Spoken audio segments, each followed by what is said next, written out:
대부분의 사람은 사람을 보고 평가할 때 첫인상을 매우 중요하게 생각합니다. 그래서 사람들은 처음에 좋은 인상을 남기기 위해 부단히 애를 씁니다.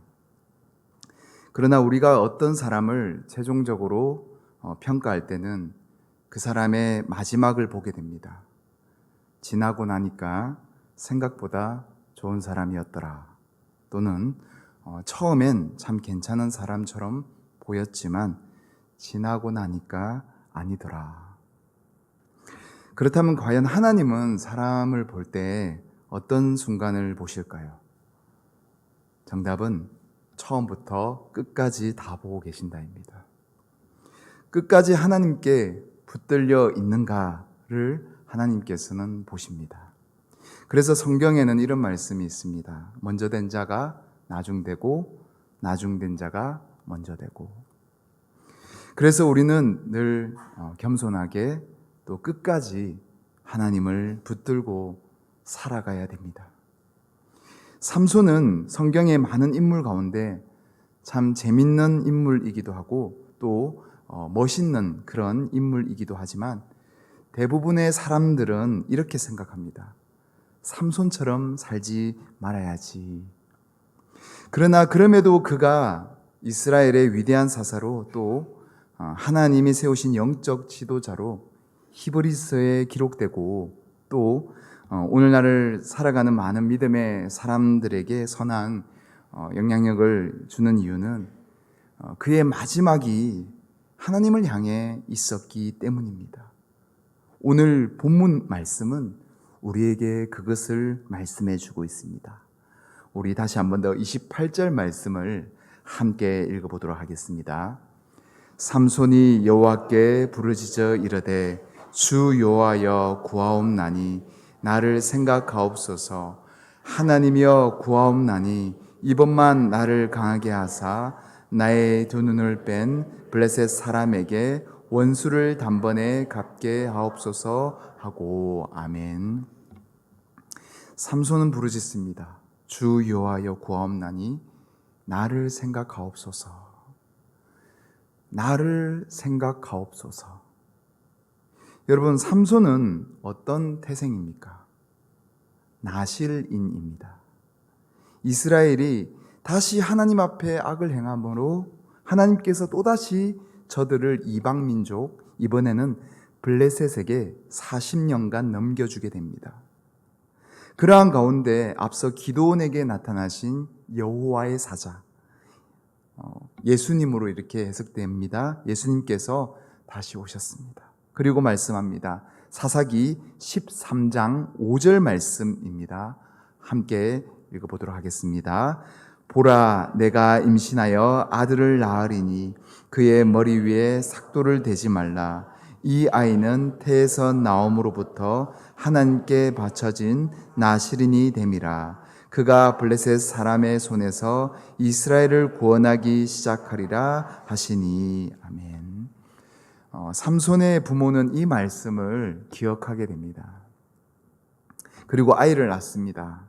그리고 말씀합니다. 사사기 13장 24절에서 25절 말씀 함께 읽도록 하겠습니다. 그 여인이 아들을 낳음에 그의 이름을 삼손이라 하니라. 그 아이가 자라매 여호와께서 그에게 복을 주시더니 소라와 에스타올 사이 마하나된 사이에서 여호와의 영이 그를 움직이기 시작하셨더라. 아멘. 태어날 때부터 나실인으로 태어난 삼손은 하나님의 영에 이끌리게 된 사람이었습니다. 매우 특별한 것은 성경의 인물 가운데 이 삼손이라는 사람이 매우 특별한 것은 우리가 잘 알다시피 육체의 초인적인 힘으로 하나님의 영이 작용했다는 것입니다. 삼손이 어른이 된 성인이 된 어느 날 딥나라는 곳을 향해 내려가다가 젊은 사자와 맞닥뜨리게 됩니다. 그러면서 그 사자를 성경에 이렇게 기록되어 있습니다. 염소 새끼를 찢는 것 같이 찢어버렸다고 말씀하고 있습니다. 여러분, 어떻게 사자를, 저도 직접 사자를 눈앞에서 동물원에서 이렇게 가끔 이렇게 본 적이 있었는데요. 사자가 엄청 큽니다. 소처럼 커요. 그 사자를 어떻게 염소 새끼를 찢는 것처럼 사람이 찢을 수가 있을까요? 이것은 영화에서나 소설에서나 나오는 그런 장면 아니겠습니까? 이후로는 그는 블레셋으로 가서 이제 블레셋 사람들 30명 앞에서 수수께끼를 내는데 그의 아내를 볼모로 삼은 블레셋 30명에 대해서 의복 30벌을 내어주는 대가로 블레셋 사람 30명을 쳐 죽이게 됩니다. 그리고 나아가 이 일로 더욱 원수된 블레셋 사람들 1000명을 자그마치 1000명을 나귀의 그 턱뼈로 쳐 죽이게 됩니다. 벌써 몇 명을 죽였습니까? 30명 더하기 1000명이죠. 1030명을 혼자서 죽여버렸습니다. 17대 1도 아니고 1030대 1을 이렇게 놀라운 일 아니겠습니까? 우리는 이쯤에서 우리 스스로의 힘에 대해서 생각해 볼 필요가 있습니다. 여러분은 과연 힘이 있나요? 여러분은 같은 하나님의 영을 받은 사람으로서 오늘 본문의 삼손처럼 엄청난 괴력이 있나요? 육체적 괴력이 아닌 영적 괴력이 있나요? 예수님께서는 제자들에게 이렇게 말씀하셨습니다. 마태복음 17장 20절 말씀은 이렇게 말씀합니다. 함께 읽겠습니다. 이르시되 너희 믿음이 작은 까닭이니라. 진실로 너희에게 이르노니 만일 너희에게 믿음이 겨자씨 한 알만큼만 있어도 이 산을 명하여 여기서 저기로 옮겨지라 하면 옮겨질 것이요 또 너희가 못할 것이 없으리라. 아멘. 여러분 무슨 말씀입니까? 믿음이 없으므로 우리에게 괴력이 생기지 않는다는 것입니다. 그러나 이후의 제자들은 오순절 마가의 다락방에서 성령을 받고 예수님께서 지상 명령하신 예루살렘과 온 유대와 사마리아 땅끝까지 이르러 내 증인이 되리라 하신 말씀을 이제 이루어가게 됩니다. 누구의 힘으로 이루어갑니까? 성령의 힘으로 이루어갑니다. 그런데 이 성령의 힘, 성령의 역사, 성령의 함께 하심은 말 그대로 주님이 우리와 함께 하실 때, 주님의 영이 우리 가운데 임하실 때 가능한 일입니다. 오늘날 나시린이 누구입니까? 강단에선 저희 같은 목회자들만 나시린입니까? 그렇지 않습니다. 주 예수 그리스도를 구주로 시인한, 고백한 모든 구원받은 주의 백성들이 바로 이 땅의 나시린으로 파송된 자들입니다. 여러분 성령이 어떻게 임하십니까? 예수님을 구주로 믿고 고백할 때 성령께서 임하십니다. 저와 여러분에게 이미 성령이 임하신 줄 믿습니다. 성령의 여러분 내주하심을 믿으십니까? 그렇다면 우리 모두 다 나시린인 것입니다. 이러한 우리에게 성령께서는 은사를 주십니다.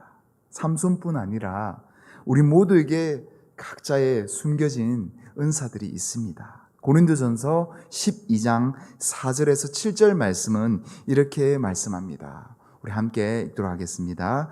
은사는 여러 가지나 성령은 같고 직분은 여러 가지나 주는 같으며 또 사역은 여러 가지나 모든 것을 모든 사람 가운데서 이루시는 하나님은 같으니 각 사람에게 성령을 나타내심은 유익하게 하려 하심이라.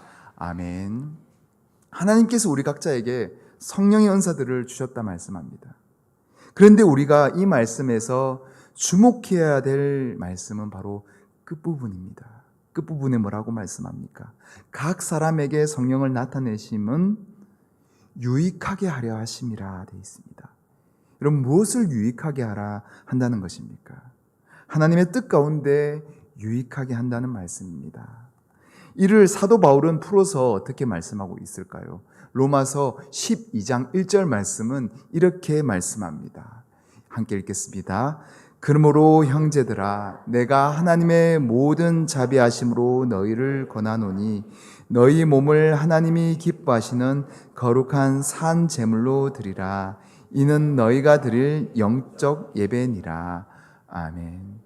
너희 몸이라고 말씀하는데 너희의 삶과 너의 전부, 너의 모든 것을 통하여서 하나님을 예배하는 산제물로 드리라는 말씀입니다. 그렇습니다. 우리는 이 땅에 하나님의 부름을 받은 각자의 은사대로 부름을 받은 청지기들이고 사명자들이고 나시린들입니다. 나시린은 나 자신을 위해 나 자신의 유익이기에 앞서 하나님의 영광을 드러내는데 우리 자신을 드리기 위해 부름받은 자들이라는 사실을 우리는 늘 생각해야 합니다. 성령의 내주하심 가운데 늘 성령께서 인도하시는 뜻을 쫓아서 살아갈 때 우리는 참 기쁨과 평안과 참 자유 가운데 살아갈 수 있습니다. 그러나 마귀는 우리를 가만히 내버려 두지 않습니다. 하나님께서 주신 은사를 하나님의 영광이 아닌 나 자신의 영광을 위해 쓰도록 부추깁니다. 평생 그렇게 부추깁니다. 이를 가리켜 유혹과 시험이라고 말합니다. 우리는 평생 유혹과 시험 가운데 영적 전쟁을 치르고 살아갑니다. 끊임없이 치르게 됩니다. 삼손이 바로 그러한 인생을 산, 성경에서 말씀하는 그러한 인생을 산 대표적인 인물입니다. 죄 가운데 헤매는 우리를 보게 하는 인물입니다. 평생을 그렇게 죄 가운데 씨름하며 살아가는 우리 자신을 보게 하는 인물이 바로 삼손입니다. 어쩌면 우리 또한 평생 죄 가운데 씨름합니다. 어떤 이는 돈 때문에, 어떤 이는 권력에 눈이 멀어서, 어떤 이는 헛된 자존심 때문에 그렇게 하나님의 영광이 아닌 자기 자신의 유익을 위하여서 그렇게 모든 인생을 허비함을 보게 됩니다. 오늘 말씀에 삼손 또한 그랬습니다. 하나님이 주신 은사를 자신의 유익만을 위하여서 평생을 사용합니다. 블레셋의 딥나의 여인의 눈이 멀어서 결국 그 가족을 상하게 하고 유다 백성들에게 근심을 주게 됩니다. 이후로도 하나님의 영광이 아닌 자기 자신의 유익만을 위해 살아갑니다. 결국 들릴라라는 여인, 우리가 잘 알다시피 그 여인을 통하여서 두 눈이 뽑히고 짐승처럼 그렇게 맷돌을 돌리는 신세가 됩니다. 무엇보다 하나님의 영이 그에게서 떠나갔다고 성경은 말씀하고 있습니다. 힘이 있을 때, 하나님의 영이 함께 계실 때, 그때 하나님의 영광을 위해 사용되었으면 얼마나 많은 좋은 일들을 삼손이 경험했겠습니까? 그런데 그는 그렇게 살지 못했습니다. 자신의 정욕만을 위하여서 그 힘을 사용한 나머지 결국은 그의 인생의 마지막에 뼈아픈 고통 가운데 그런 신세 가운데 처하게 된 것입니다. 죄는 그렇습니다. 우리를 결국 상하게 합니다. 먼저는 우리 영혼을 상하게 합니다. 영혼이 피폐해집니다. 하나님의 영이 떠난 우리의 영혼 피폐해집니다. 하나님께 불순종하여서 하나님의 영이 떠난 구약 성경에 대표적으로 누가 있습니까? 사울 왕이 있지 않습니까? 하나님의 영이 떠납니다. 그러자 어떻습니까? 제정신이 아닙니다. 악신이, 악령이 그를 지배합니다. 평안이 사라지고 고통 가운데 헤맵니다. 그래도 삼손은 성경에 말씀하지만 하나님의 긍휼하심과 은혜로 말미암아 그 영이 계속해서 함께 했었는데 결국 들릴라라는 그런 여인 앞에서 그 무릎 위에서 마음이 뺏긴 이후로 마귀에게 모든 걸 알려주고 빼앗기고 말았던 것입니다. 사사기 16장, 오늘 본문의 위에 16장 15절에서 16절 말씀입니다. 우리 함께 들어가겠습니다. 들릴라가 삼손에게 이르되 당신의 마음이 내게 있지 아니하면서 당신이 어찌 나를 사랑한다 하느냐. 당신이 이로써 3번이나 나를 희롱하고 당신의 큰 힘이 무엇으로 말미암아 생기는지를 내게 말하지 아니하였도다 하며 날마다 그 말로 그를 재촉하여 조름해 삼손의 마음이 번뇌하여 죽을 지경이라. 삼손은 결국 그 마음을 주게 됩니다. 마음을 뺏기게 됩니다. 끊임없이 부추기는 마귀의 속삭임에, 들릴라의 끊임없는 요구에 결국 그는 하나님과 자기 자신만이 아는 그 비밀스러운 그 나실인으로서의 그 힘의 비밀을 말해주고 말았던 것입니다. 잠언 4장 23절 말씀에도 말씀하듯이 우리는 무엇보다 우리 마음을 끝까지 사수해야 됩니다. 우리의 중심을 지켜야 합니다. 하나님도 사람을 보실 때 그 중심을 보시지만 마귀도 사람 가운데 그 중심을 얻길 원합니다. 그래서 시험합니다. 끊임없이 시험합니다. 결국 자기 자신에게, 그 마귀에게 그 사람의 중심이 넘어오도록 부추깁니다. 끝까지 물고 늘어집니다. 마귀는 심지어 성경에 보면 성육신하신 예수님마저도 시험하였습니다. 결국 마귀의 시험을 물리치신 예수님이셨지만 이는 우리에게 무엇을 말씀해 주는 것입니까? 마귀는 끊임없이 우리 주변에 서성이면서 우리를 넘어뜨리려고 애쓴다는 사실입니다. 결국 마귀의 목적은 하나님으로부터 받은 마음을 빼앗아서 우리로 하여금 지옥 가는 인생으로 그렇게 끌고 가는 것이 마귀의 목적입니다. 우리는 그것을 잘 알아야 합니다. 사울 왕이 그랬고 신약 성경에 예수님의 제자 가룟 유다가 그랬습니다. 그러나 우리가 알아야 할 것은 이 두 사람 다 하나님께서 그 나름대로의 회개할 기회를 주셨다는 사실입니다. 사울 왕은 사무엘 선지자를 통하여서 회개를 촉구하는 말씀을 듣게 됩니다. 여러 번 말씀을 들었지만 그는 결국 후회만 했지 회개하지 않았습니다. 결국 하나님께서 사울 왕을 버리시게 됩니다. 아니, 이미 사울 왕이 하나님을 버렸기 때문에 하나님께서 사울 왕을 버리실 수밖에 없었던 것입니다. 가룟 유다도 마찬가지입니다. 제후의 만찬, 그 성만찬 식탁에서 예수님께서는 마지막 기회의 말씀을 주셨습니다. 그러나 그는 그 기회마저도 건지지 못하게 됩니다. 결국 스스로 목숨을 끊어 지옥으로 향하는 인생이 되고 말았습니다. 그러나 오늘 말씀의 삼손은 어쩌면 앞선 이 사울 왕과 가룟 유다보다 겉으로는 더욱더 죄된 인생을 산 것처럼 보이나 그의 마지막은 그렇지 않았습니다. 우리가 다시 한 번 더 본문 28절 말씀을 한 번 더 읽어보도록 하겠습니다.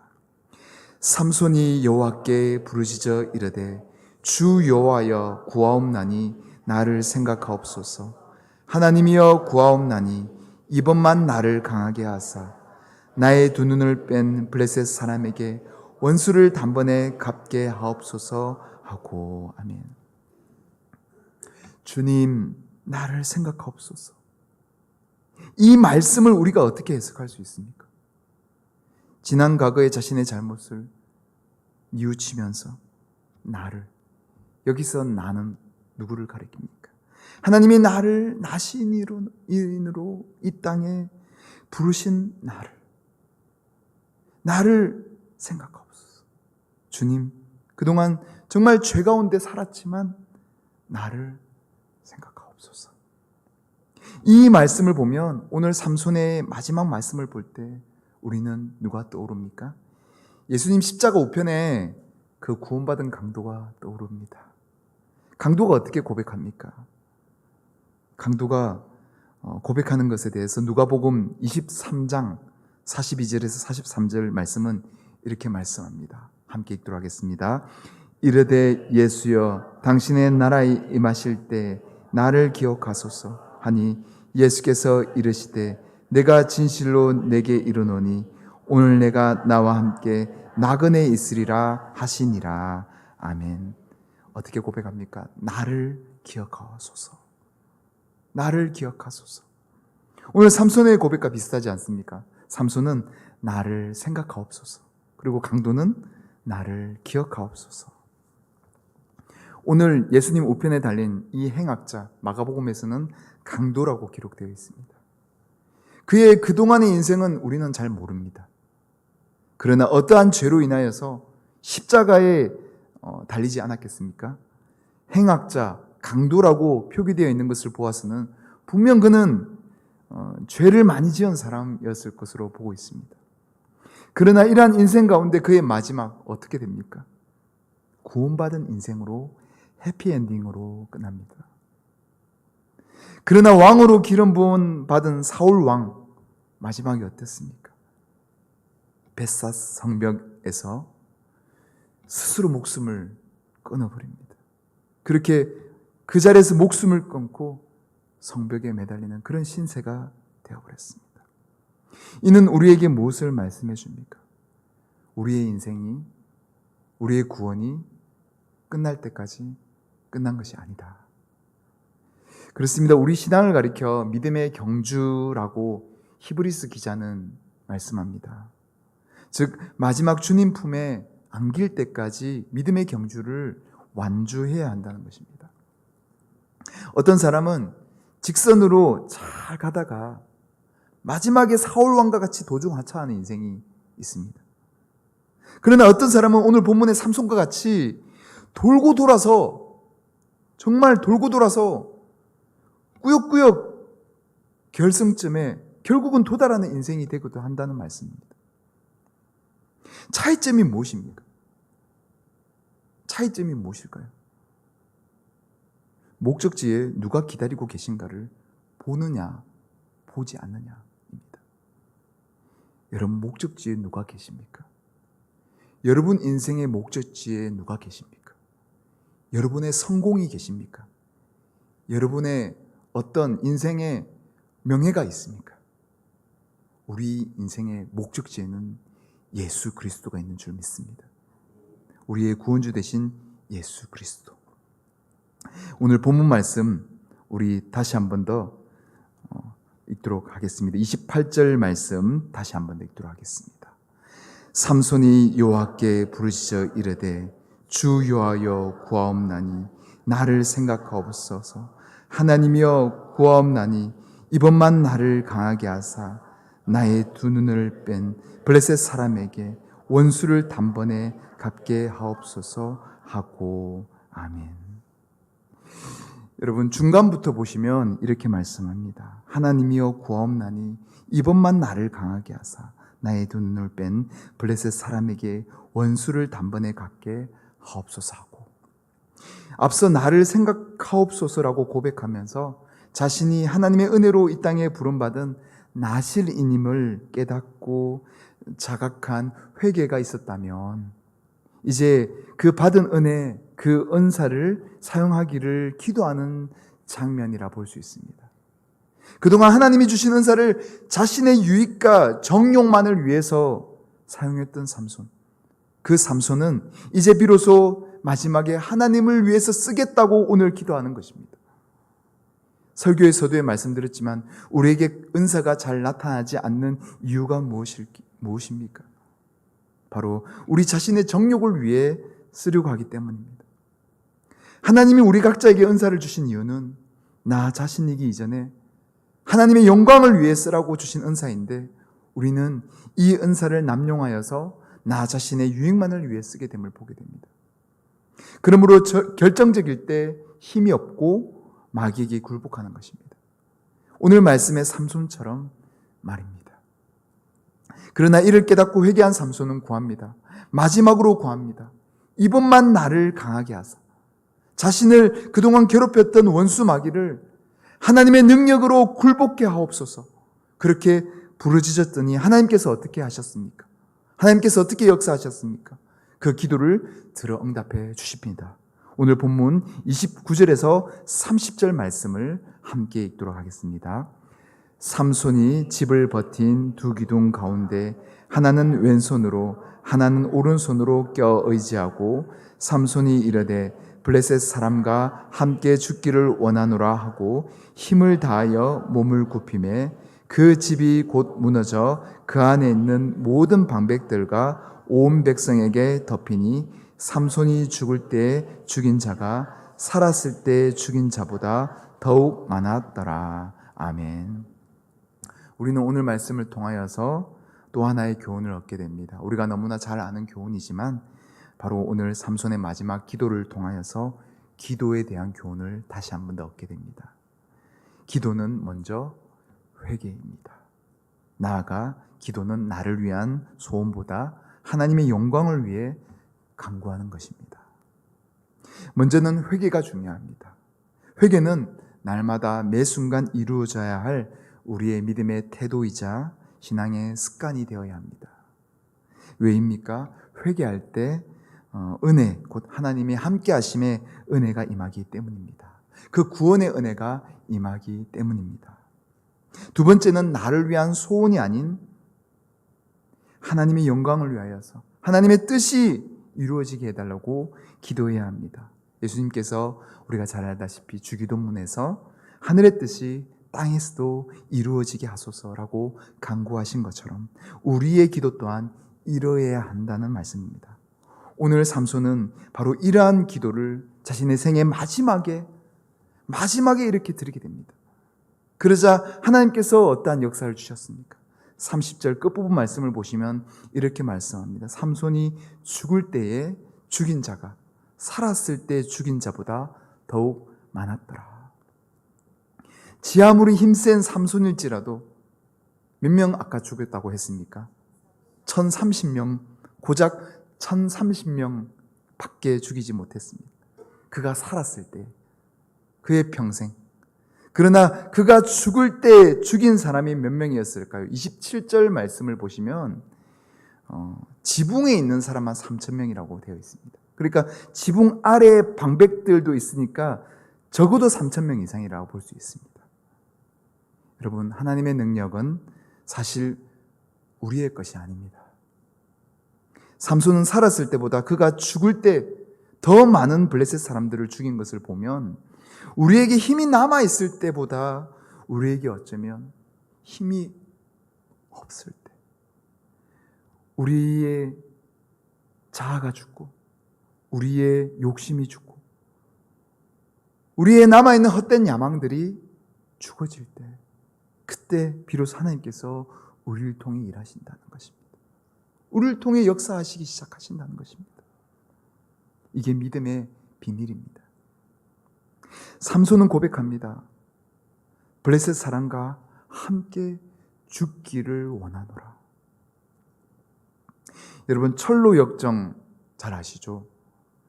주인공 크리스천은 우리 그리스도인이 어떠한 믿음의 여정을 걸어가야 하는지를 그 여정을 잘 이야기해 주고 있습니다. 그런데 그 끝으로 가는 여정에서 천성에 도달하기 직전에 어디를 마지막으로 통과해야 천성으로 향하게 될까요? 천성으로 향하게 가기 직전에 코스가 어딜까요? 바로 죽음의 강이라는 코스입니다. 죽음의 강을 건너야 합니다. 근데 그 건너는 방법은 배를 타고 노를 저어서 건너는 방법이 아닙니다. 어떤 방법일까요? 말 그대로 물속에 수장되어야 합니다. 물을 건너가야 합니다. 깊은 물을 건너가야 합니다. 곧 나 자신이 죽어야 건널 수 있는 강입니다.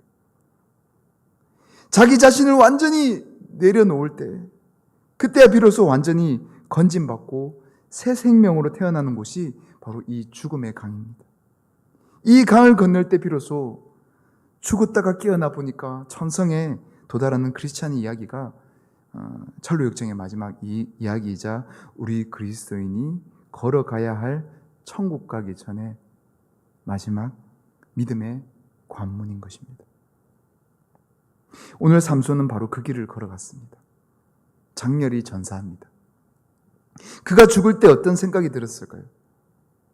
그가 죽을 때, 그가 두 기둥을 밀면서 죽을 때 어떤 생각이 들었을까요? 또는 그가 짐승처럼 두 눈이 뽑히고 맷돌을 돌릴 때에 그는 어떤 생각을 했을까요? 그의 인생을 돌아봤겠죠. 나신인으로 이 땅에 그의 부모로부터 부름받았어.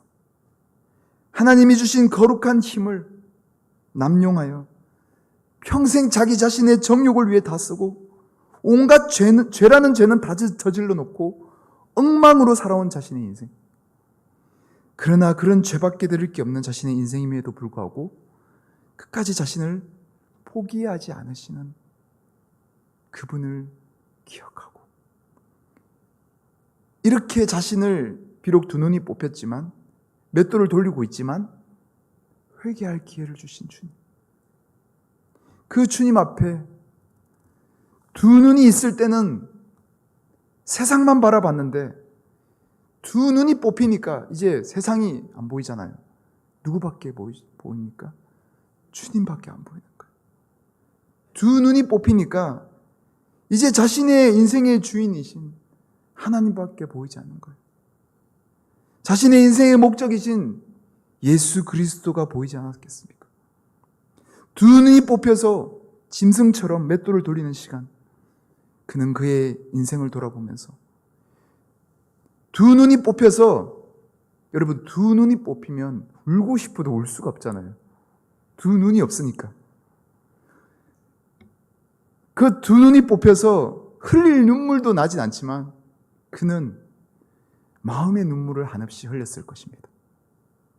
그렇게 자신의 인생의 주인이신 하나님 아버지 앞에 한없이 눈물을 흘리지 않았을까요?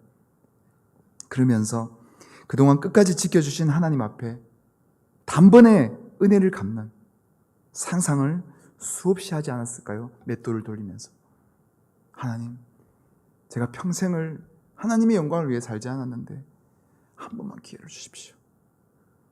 한 번만 제가 주님의 은혜를 갚겠습니다 라고 그렇게 수없이 상상하면서 아마 맷돌을 돌렸을 것입니다. 그러다 하나님께서 마지막 기회를 주셨습니다. 수많은 적병 블레셋 사람들 앞에서 서는 기회, 하나님이 주신 기회임을 알고 그렇게 자신의 목숨의 주인이신 하나님께 자신의 몸을 들여서 마지막 예배를 드린 것입니다. 마지막 기도, 마지막 예배, 마지막 경배를 드린 것입니다. 이게 오늘 바로 삼손의 마지막 기도입니다. 오늘 삼손의 마지막 기도는 예수님의 십자가를 연상케 합니다. 비록 그 삶은 정반대되는 삶을 살았지만 그럼에도 죽을 때는 공통점이 있습니다. 바로 자신의 몸을 들여 온전히 하나님 앞에 자신의 몸을 들였다는 것입니다. 원수된 블레셋 사람들을 자신의 몸을 들여서 마지막에 물리친 삼손처럼 우리 예수님께서는 자신의 몸을 들여 원수 마귀의 권세를 결박하시고 그를 믿는 모든 자에게 구원과 은혜와 평강과 자유와 성령의 능력과 은사를 주셨습니다. 사랑하는 여러분, 우리는 모두 삼손처럼 예수 그리스도의 십자가 보혈의 은혜로 하나님의 거룩한 은사들을 받은 사람들입니다. 때로 삼손처럼 우리 자신의 욕망을 위하여서 그 은사들을 남용하고 허비할 때가 더 많았지만 이제는 진정 하나님을 위해 그 은혜가 필요한 곳으로 흘려보내드리는 그런 믿음의 사람들 되시는 저 여러분 되시기를 주님의 이름으로 축복합니다. 끝으로 31절 말씀을 우리 함께 읽도록 하겠습니다. 그의 형제와 아버지의 온 집이 다 내려가서 그의 시체를 가지고 올라가서 소라와 에스타올 사이 그의 아버지 마누아의 장지에 장사하니라. 삼손이 이스라엘의 사사로 20년 동안 지냈더라. 아멘. 삼손의 죽음 이후에 들려주는 이야기입니다. 그의 형제와 온 집이 다 내려가서 삼손의 시체를 가지고 올라와서 그의 아버지 마누아의 장지에 장사 지냈다는 이야기입니다. 만약 삼손이 끝까지 자신의 욕심대로 정욕대로 그렇게 마지막까지 살았던 사람이었다면 과연 이렇게 가족들이 다 와가지고 친지들이 다 와가지고 장사를 지냈을까요? 그렇지 않았을 거라고 생각합니다. 그러나 그의 마지막을 안 사람들, 그 사람들이 그를 추모하는 마음으로 그렇게 정성을 들여 장사를 지낸 것입니다. 장례를 다녀보면 그 사람의 인생이 어떤 인생을 살았는지 어렴풋이 알게 됩니다.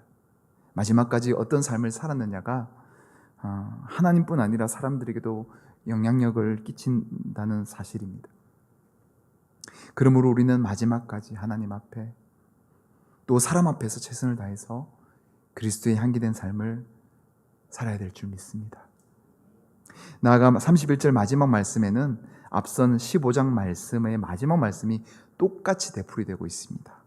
어떤 말씀입니까? 삼손이 이스라엘의 사사로 20년 동안 지냈더라, 이렇게 말씀합니다. 두 번 되풀이되고 있습니다. 마지막으로 이 말씀을 사사기 저자가 한 번 더 이렇게 되풀이하는 이유가 무엇일까? 그 이유는 앞서 말씀드렸지만 삼손의 이 교훈이 동전의 앞면과 뒷면 같다는 말씀입니다. 그는 마지막에 구원받은 사서로 믿음의 승리를 맛보았지만 그럼에도 그의 인생은 정말 우리로 하여금 그렇게 살면 안 된다 라는 것을 함께 말씀해 주는 것입니다. 사사로 있는 20년 동안 그가 하나님의 영광을 위해 한 것이 무엇입니까? 없습니다. 13장부터 16장까지 오늘 말씀을 준비하면서 정말 많이 읽었습니다. 그러면서 삼손의 이야기가 여인들의 뒷공문이 따라다닌 이야기 플러스 그러다가 자신에게 시비 붙이는 블레셋 사람들 죽인 이야기밖에 없었습니다.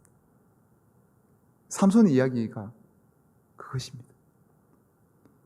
사랑하는 여러분, 우리 인생을 한번 이쯤에서 돌아봤으면 좋겠습니다.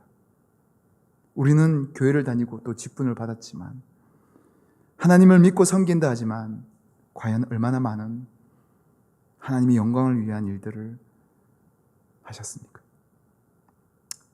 삼손의 이야기를 살펴보면 그가 하나님 앞에 부르짖어 기도한 일이 오늘 본문 말씀에 한 번, 그리고 1000명을 죽일 때 목이 말라서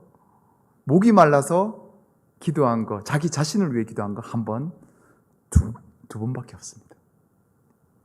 그는 사사였지만 정말 기도하지 않은 사람이었습니다. 그리고 정말 하나님과 동행한 흔적이 없습니다. 혹 저와 여러분의 인생은 어떻습니까? 그동안 과연 하나님께 눈물로 간절히 기도한 적이 몇 번이십니까? 그리고 정말 하나님이 인도하시는 대로 하나님께 사명받은 나신 일원으로서 진정 하나님의 영광을 위해서 나를 드린 적이 또 동행한 기억이 얼마나 있습니까? 훗날 우리가 하나님의 심판대 앞에 모두 다 설 텐데 그때 하나님 앞에 구원받은 백성으로서 간신히 천국에 턱걸이 하면서 들어가는 그런 인생 될지도 모른다는 생각을 해보았습니다. 그러나 후회만 가득한 그런 삼손과 같은 이제 그런 인생이 아닌 우리가 성경에 많은 우리에게 교훈을 주는 인물들이 있죠. 다메섹 도상에서 회심한 이후에 평생을 예수님 복음 전하는 전도 여행을 떠난 사도 바울처럼, 또 평생을 여호와는 나의 목자시니라고 고백하면서 시편을 쓰면서 하나님께 예배했던 다윗처럼, 또 이방 땅에 비록 있었지만 하루 3번 그러지 않고 예루살렘을 향해 그 창문을 두고 기도했던, 그 믿음을 굳건히 지켰던 다니엘과 같이 하나님 앞에 우리의 남은 인생을 드리는 그런 인생을 살아야 되겠다라는 생각을 해보지 않습니까? 늦었다고요? 늦지 않았습니다. 성경에 많은 인물들이 있죠. 아브라함도 75세 때 부름을 받았고 모세도 80세 때 그렇게 자신의 사명에 부름을 받았습니다. 이제는 하나님이 주신 은사가 하나님이 주신 은혜임을 깨닫고 나 자신의 유익보다 하나님의 영광을 위해 사용할 것을 결단하는 은혜와 나아가 남은 인생, 더 기도하는 인생, 더 하나님과 동행하는 인생, 더 하나님께 쓰임받는 인생, 나의 몸을 들여서 그렇게 살겠노라고 더욱더 결단하는 저와 여러분의 믿음 되시기를 주님의 이름으로 축복합니다. 기도하시겠습니다. 하나님 감사합니다. 그동안 살면서 오늘 말씀의 삼손처럼 하나님께 영광을 돌린 세월보다 하나님께 민폐 끼치고 하나님께 받은 은사들을 남용하고 내 정욕을 위해 살았을 때가 더 많았음을 돌아봅니다. 그러나 늦지 않았습니다. 오늘의 삼손처럼 마지막까지 믿음의 경주를 잘 할 수 있도록 새 힘을 늘 공급하여 주시는 그 주님 붙들고 내일 또다시 오늘 실패하고 실수했을지라도 내일 또다시 믿음으로 우뚝 서서 하나님의 영광을 위해 살아가는 그런 믿음의 사람들 될 수 있도록 인도하여 주옵소서. 예수 그리스도 이름으로 기도드립니다. 아멘.